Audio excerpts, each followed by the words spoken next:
Hey guys, it's been a minute. So I'm going to start this video off by saying newer games nowadays are becoming shittier. I know, shocker of a sentence, you probably haven't heard that in your friend group before, right? Whether it is true that companies produce dog shit nowadays, or the steep mental health decline and the search for dopamine and serotonin from video games nowadays. I have a batch of games, and these are games that I've played over the past few years, maybe a handful, and I thoroughly enjoyed. I actually thought they were very fun, and it's very difficult for me personally to find fun games anymore. But not just any game I'm like, oh, this is fun. I feel like these are games that I don't hear people talk about, even when they were at their peak.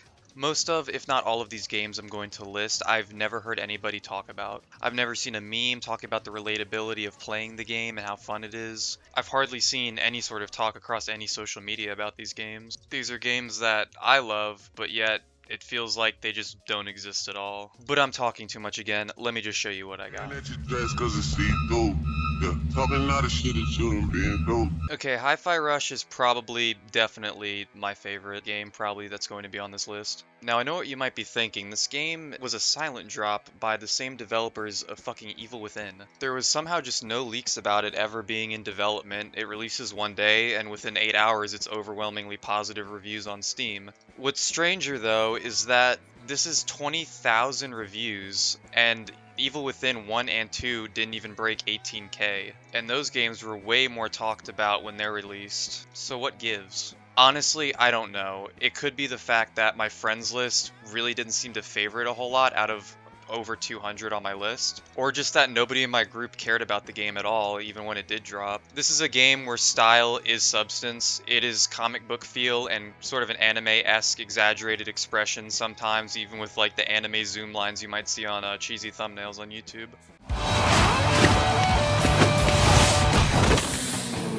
Hi. Sorry.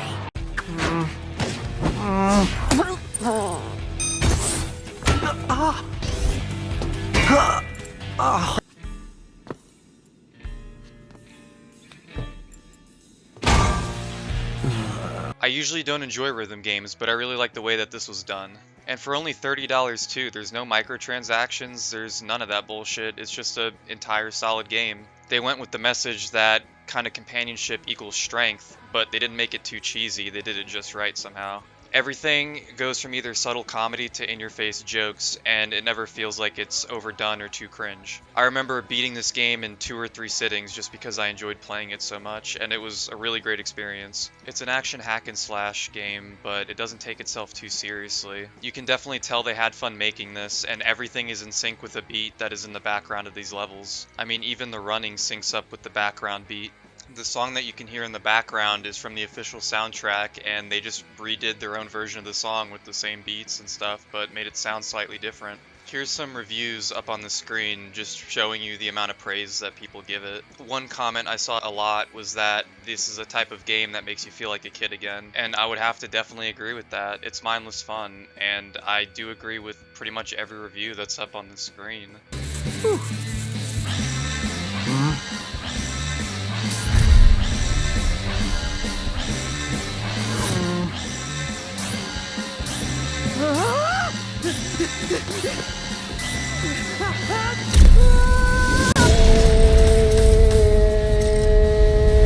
I'm gonna be honest, I don't remember what the hell I was doing in this gameplay, so it probably looks really botched to the people who are like seasoned veterans on this game. But nonetheless, this is a very popular indie title, and I still don't hear anybody talk about it. It's definitely played, I just never hear word of mouth at all. It is a roguelike civilization settlement builder, and I'm very much not into civilization and settlement builders, but this one caught my attention, and I didn't regret it. It was actually really fun. Most, if not all, of my time spent playing it was in early access. 1.0 of the game, however, was released some time ago, and they still continue to update the game with batches of content. The premise is earning things to upgrade your abilities to build the towns better, more efficiently, and on harder difficulties as time goes on. Each difficulty is plentiful in terms of what they can screw you over with and what they can actually help you with. Essentially, if you like rebuilding civilizations over and over again to meet a certain goal and then doing the same thing, you're gonna really love this game. The interface didn't feel too overcomplicated like I see on certain civilization building games. It was easy to learn because the tutorial really helps you out in the starting stages of the game. They pop up with messages for everyone and explain even the smallest details. They don't just thrust you into a world like some games do and say good luck. The replayability is insane, and if you like resource management games, will be definitely up your alley. There are different races in the game, and they each have their own special skills, what they like and what they dislike. And it's kind of up to you to figure out how to balance that properly in the harder levels, because that will kind of be necessary. You will most likely form your own starting strategies on how to start off and how to end. A lot of the game can be risk-taking, but a lot of the game can just be up to pure knowledge on how things work. It's definitely not a game that you'll learn instantly in 1 or 2 days or even a week. If you like putting in the time, I highly recommend this game. Deadlink is an interesting one. I haven't played it in a hot minute, but I've been seeing the update notes every now and again, and they're adding a lot more to the game. It's a roguelike, again, a first-person shooter. It takes a lot of inspiration from games like Doom. Even the soundtrack itself has that sort of vibe to it. It's a roguelike, so you're meant to die, you're meant to make quick runs, and then complete them, and then earn some sort of currency to upgrade your character, upgrade your weapons, that sort of thing. Because the typical roguelite stuff. There's also a lot of stuff to unlock as well. On the harder difficulties, an ounce of vulnerability could get you two-shotted.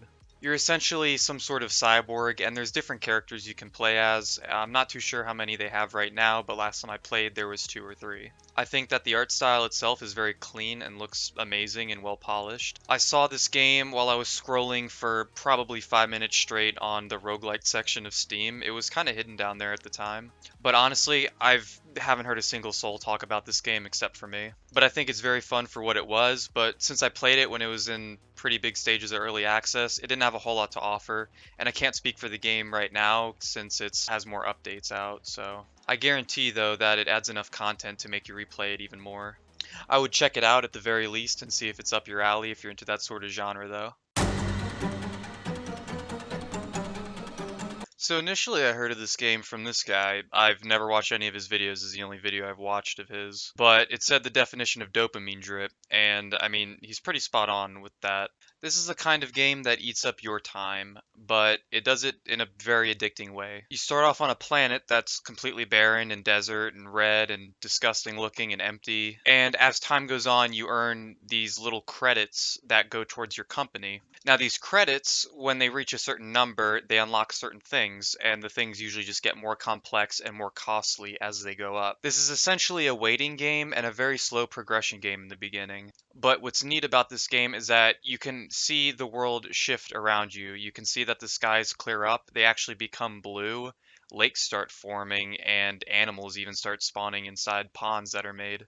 It's a base building game, and it is a very interesting one at that. I played this game and binged it for probably a couple weeks straight, every single day. Although version 1.0 has officially released, I played this game a few months before that. You can now play this game co-op, and they added a bunch more shit that you can do. Just something nice for you to spend your time on, I guess. I thoroughly enjoyed seeing the environment shift around me and seeing the grass start to grow out of the dirty rocks. It's really refreshing in games when the game is telling you itself that you are definitely making a change. It's nice to know that efforts aren't wasted, that everything you work for and every minute you spend in this game actually does pay off and you can visually see it.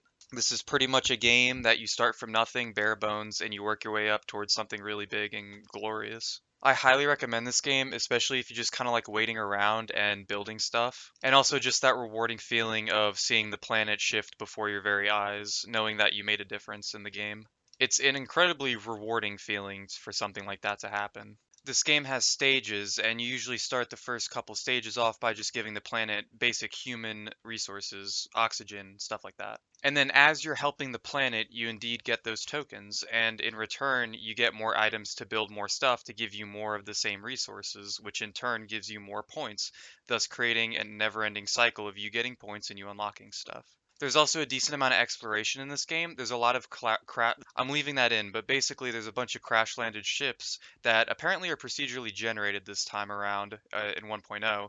That is because before in early access they were just set pieces that would always spawn in the same areas. Depending on how many points you have, it might allow you into new areas, so that's something else to work towards. It has a really good early, mid, and late game system, and when you do hit late game and you probably 100% all the achievements, you could possibly just build whatever you wanted at that point because you already have everything done, all the tasks are finished. All in all, a great game. I highly recommend it if you're into that sort of thing. I really, really need to sit back down and try Witchfire again. Essentially, this is...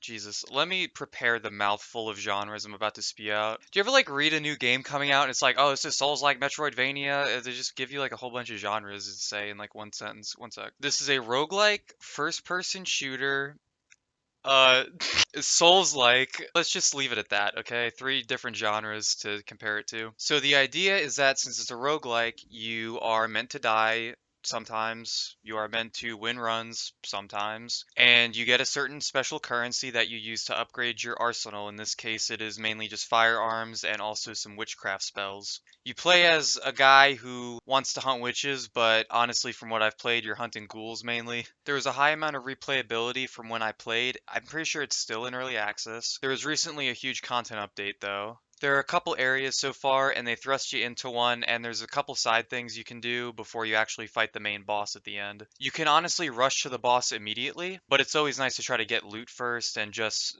your currency, which is Witchfire. This is pretty much Dark Souls' Souls currency. You drop it when you die. You can go and retrieve it in the same area next time around after you die. Very gothic, not so much horror, just kind of creepy and medieval. Graphics are great, gunplay's fun. It is very challenging at times though. It is actually a very tough game and very unforgiving, and I'm not just saying this because, oh, it's Souls-like, everyone says that. You can get fucked over really hard, really fast in this game. The ghouls that you fight can also have guns and some sort of ranged weapons, and they're not shit at using them, they're pretty good. And when you defeat the first boss in the first area, I've noticed, is that you unlock an even more big slew of enemies. Tougher enemies and just enemies that do more damage, and there's also ways to ramp up the difficulty if you'd like that too. There's a lot of things that try to screw you over in this game, but there's also a lot to unlock. I highly recommend this game to anybody who just likes fun gunplay and good replayability, and also just pretty good graphics in general. Finally, some peace and quiet. Someone get me a cortado. Coffee machine's only putting out decaf, sir. What?